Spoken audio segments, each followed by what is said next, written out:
Bharatiya Janata party का कार्यकर्ता संतोष पाटिल, उसने फांसी का फंदा लगाने से पूर्व एक डाइंग डिक्लेरेशन दिया है, जिसे भारत के कोर्ट भी, क्योंकि मृत्यु के समय हमारे धर्म में भी और हमारे न्यायालय में भी जो लिखा जाता है उसको सत्य माना जाता है।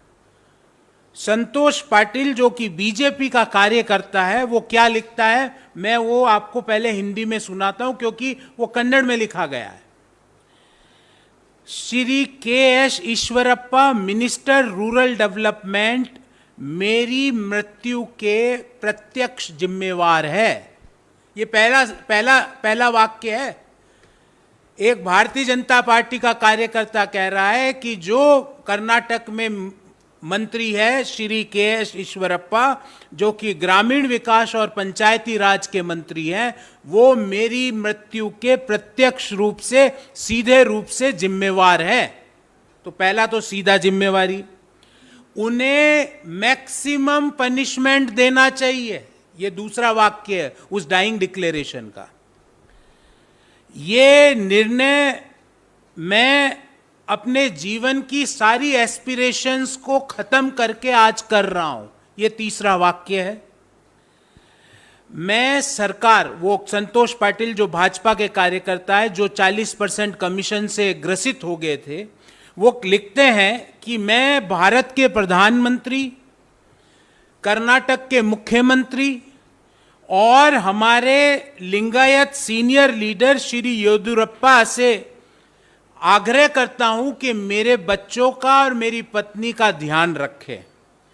मैं हाथ जोड़ के सबसे विनती करता हूं, सारे मीडिया के दोस्तों से विनती करता हूं कि जो संतोष और प्रशांत मेरे साथ यहां ट्रिप में आए थे, वो मेरी मृत्यु के बिल्कुल भी दोषी नहीं है। मेरी मृत्यु के सीधे तौर पे दोषी KS. Eshwarappa, minister rural development and Panchayati Raj है। अब इससे ज्यादा प्रत्यक्ष प्रमाण भाजपा का स्वयं का वर्कर उनके स्वयं के मंत्री के ऊपर सीधा ये आरोप लगा रहा है कि वह इस 40% कमीशन की सरकार, 40% कमीशन, जो सुबह से शाम तक सिर्फ 40% कमीशन की बात सोचती है, उस 40% कमीशन की सरकार के कारण उसने हंसते हंसते फांसी का फंदे पे वो लटक गया। पर और प्रधानमंत्री जी, कर्नाटक के मुख्यमंत्री जी, देश के गृह मंत्री जी मौन साधे हुए हैं। कोई मतलब नहीं है उन्हें कोई फर्क नहीं पड़ता कौन आत्महत्या कर रहा है, किसकी हत्या हो रही है। इसलिए हमारी मांग है कि जो ये डाइंग डिक्लेरेशन होता है, जिसको धर्म के आधार पे भी, नीति के आधार पे भी और न्याय के आधार पे भी जिसे सत्य माना जाता है, उसे सत्य मान के अभी तक के.एस. ईश्वरप्पा गिरफ्तार क्यों नहीं हुए? कर्नाटक के मुख्यमंत्री ने अभी तक आदेश जारी क्यों नहीं करे? वो क्यों चुप्पी साधे हुए हैं? वो किसे बचाने की कोशिश कर रहे हैं? अरे उनके स्वयं के वर्कर आज फांसी के फंदे पे चढ़ रहे हैं और मुख्यमंत्री अपने मंत्री को बचाने का प्रयास कर रहे हैं। हमारी मांग है कि के.एस. ईश्वरप्पा को तुरंत बर्खास्त किया जाए, पहली मांग। दूसरी, बर्खास्त कर उन्हें तुरंत गिरफ्तार किया जाए। जो व्यक्ति कमीशन और घूसखोरी के मामलों के कारण कॉन्ट्रैक्टर, और ये जो संतोष जी पाटिल हैं, ये छोटे कॉन्ट्रैक्टर हैं, ये क्यों इस निर्णय तक पहुंचे? क्योंकि 40% कमीशन दे दे के वो अपने जीवन से थक चुके थे। उस 40% कमीशन से के कारण उन्होंने ये उचित समझा कि अब तो मर जाना चाहिए। और कर्नाटक के मुख्यमंत्री चुप्पी साधे हुए हैं।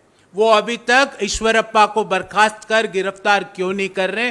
तो हमारी पहली मांग है कि कर्नाटक के मुख्यमंत्री ईश्वरप्पा को बर्खास्त कर उन्हें तुरंत गिरफ्तार करें। हमारी दूसरी मांग है कि कर्नाटक के अभी कुछ दिनों पूर्व ही कर्नाटक के कॉन्ट्रैक्टर्स एसोसिएशन के प्रेसिडेंट ने सार्वजनिक रूप से कहा था कि यह कर्नाटक की सरकार 40%, आज तक आपने सुना होगा कि 36% लाके आदमी पास होता है। ये 40%, इन्होंने 36 नहीं, ये 40 पे गए, क्योंकि इनके पासिंग मार्क्स भी टफ है। ये 40% कमीशन की जो सरकार है, कॉन्ट्रैक्टर्स एसोसिएशन के अध्यक्ष ने खुलेआम बोला कि कर्नाटक के मंत्री, कर्नाटक के एमएलए, और उन्होंने ईश्वरप्पा का नाम लेके इंगित किया कि ये के.एस. ईश्वरप्पा, जो कि ग्रामीण विकास और पंचायती राज मंत्री है, क्योंकि ग्रामीण विकास में छोटे छोटे ठेके बहुत दिए जाते हैं, ये 40% कमीशन के मंत्री है, उनकी बात को भी अनसुना किया। आज उन्हीं का स्वयं कार्यकर्ता ने आत्महत्या करी, अभी तक कोई भी उस पर एक्शन नहीं लिया गया। तो हमारी दूसरी मांग है, क्या भारत के प्रधानमंत्री जी, जो नहीं खाऊंगा और नहीं खाने दूंगा की बड़ी बड़ी बातें किया करते थे, क्या वो सुप्रीम कोर्ट के सिटिंग जज की अध्यक्षता में एक कमेटी का गठन करने की हिम्मत करेंगे, जो ये जांच करे कि कर्नाटक में और कौन कौन से मंत्री 40% कमीशन ले रहे हैं और उनके कारण कौन कौन से लोगों का जीवन आज नर्क बन चुका है? क्या वो ये इसके लिए तैयार है? ये हमारी दूसरी मांग है कि कर्नाटक के मुख्यमंत्री से लेके लोवेस्ट जो उनका राज्य मंत्री तक है, सबकी जांच की जाए सुप्रीम कोर्ट के एक सिटिंग जज की अध्यक्षता में, और उस जांच से देश के सामने रखा जाए कि ये कौन 41 ले रहा था, कौन 42% ले रहा था, कौन 40% ले रहा था, ताकि पता तो चले कि कर्नाटक, जो कि एक समय में देश का आईटी का इंजन हुआ करता था,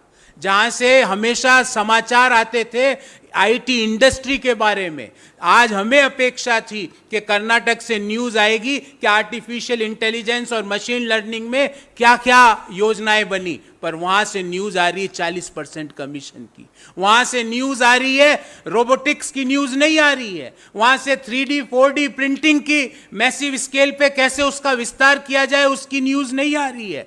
कर्नाटक, जो कि देश का एक थॉट प्रोसेस देता था पूरे देश को, वहां से आज समाचार आ रहे हैं कि मंत्री खुलेआम 40% कमीशन पे काम करते हैं और ठेकेदार जो कॉन्ट्रैक्टर्स हैं वो इस 40% कमीशन की सरकार से तंग आके आज बीजेपी के कार्यकर्ता स्वयं आत्महत्या कर रहे हैं और देश के प्रधानमंत्री जी, गृह मंत्री जी और कर्नाटक के मुख्यमंत्री जी चुप्पी साधे हुए बैठे हैं। तो हम मांग करते हैं कि इन्हें बर्खास्त कर इन्हें जेल में डाला जाए, जिस व्यक्ति ने खुलेआम भ्रष्टाचार को संस्थागत किया है। और दूसरी मांग है, सुप्रीम कोर्ट के सिटिंग जज की अध्यक्षता में पूरी जांच हो, मुख्यमंत्री कार्यालय, बोमई जी के कार्यालय से लेके लास्ट राज्य मंत्री के कार्यालय तक, क्योंकि ये घोर भ्रष्टाचार का विषय है।